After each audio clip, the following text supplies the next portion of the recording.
সকল মাধ্যমিক পরীক্ষার্থীদের অনেক অনেক ধন্যবাদ জানাই চ্যানেল পক্ষ থেকে। আজকের এই ভিডিও তোমাদের শেয়ার করব মাধ্যমিক ইংলিশ সাজেশন।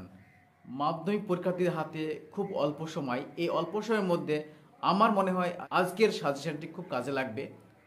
আজকে তোমাদের শেয়ার করব মাধ্যমিক রাইটিং স্কিল, প্রসেস রাইটিং।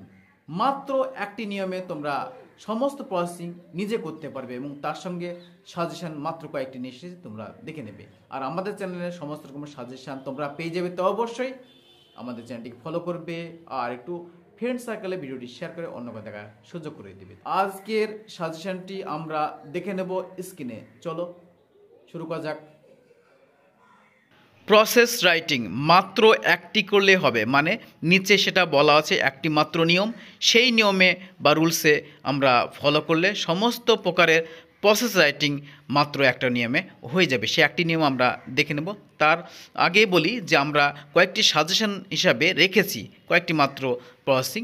তো আমি টপিকগুলো বলছি, তারপরে নিয়মটা বলবো। তো এখন প্রথমে দেখো, use the following flow chart to write down the process of preparing, এরকম প্রশ্ন থাকবে। প্রশ্নের পরে থাকবে যে বিষয় লিখতে হবে সেই বিষয়টি। আমি কয়েকটি বিষয় লিখেছি এবং বিষয়গুলির পরে নিচে পয়েন্ট থাকবে। তো বিষয়গুলো হচ্ছে make a mask or sanitiser or ORS, এগুলো সম্পর্কে তোমরা ফলো করো বা একটু প্রসেসটা প্র্যাকটিস করো। তারপর মাস্টার্ড ওয়েল, ভেরি ইম্পর্টেন্ট এবছরের জন্য। এবং দেখো ফরমেশন অফ রেন এবং publishing of school magazine. Publishing of school ম্যাগাজিনটা এবছরের জন্য গুরুত্বপূর্ণ, তোমরা একটু ফলো করো। পয়েন্টগুলো থাকবে, সেই পয়েন্টগুলো লিখতে হবে। কীভাবে লিখবে সেই নিয়মটি আমি বলবো, একটা নিয়মের সমস্ত হয়েছে বললাম, ঠিক আছে। তারপর দেখো লেমন স্কোয়াশ, তারপর দেখো স্যালাড, তারপর দেখো পেপার মেকিং, তারপরে প্রিপেয়ারিং অমলেট এবং চাউমিন।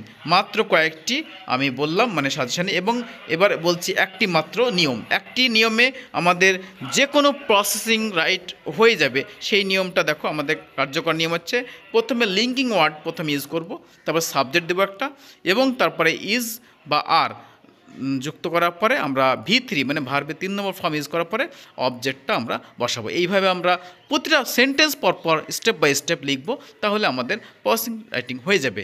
তার আগে প্রসেস রাইটিং লেখার আগে তোমাকে ইন্ট্রোডাকশনটা দিতে হবে, যে বিষয়টা আসবে সেই বিষয়ের উপর 2-3টি বাক্য তোমাকে লিখতে হবে, তাহলে বাক্য এইটা প্রসেস রাইটিংটাই স্ট্যান্ডার্ড হবে, ঠিক আছে।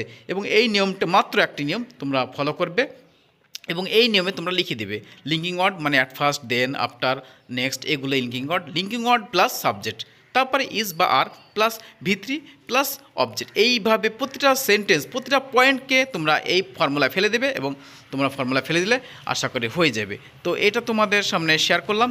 এরপর যদি তোমরা বলো কমেন্ট বক্সে যে একটা লিখে দেখানো হোক, তাহলে আমি সম্পূর্ণ একটা লিখে দেখিয়ে দেবো, ঠিক আছে। এবং এরপর নতুন সাজেশন নিয়ে আসছি, স্টোরি রাইটিং এবং আদার্স সাজেশনগুলো তোমরা দেখতে থাকবে আর কমেন্ট বক্সে কমেন্ট করবে সাজেশন পেতে, ঠিক আছে। চলো, এই ছিল আজকের video. Thank you for watching the video.